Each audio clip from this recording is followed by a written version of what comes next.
Welcome to August's Market Update, brought to you in cooperation with this sponsor. Let's take a look at residential real estate activity in your area during the month of August.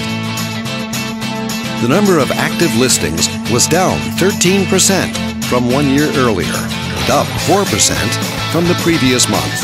This recent increase reflected a larger selection of homes for buyers to choose from. As you can see, the median listing price for the month was just over $150,000. Compared to last year, the average number of days that units spent on the market before being sold was up nearly 125%. This higher number of days may signal a slowdown in the local inventory turnover rate. The median sale price was just under $200,000. The number of units sold decreased 14% year over year and increased 14% month over month. Despite a slight annual decrease, this upward monthly sales trend indicates positive momentum. Thanks for watching.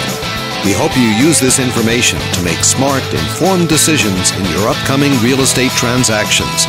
Feel free to contact us for more information or further assistance.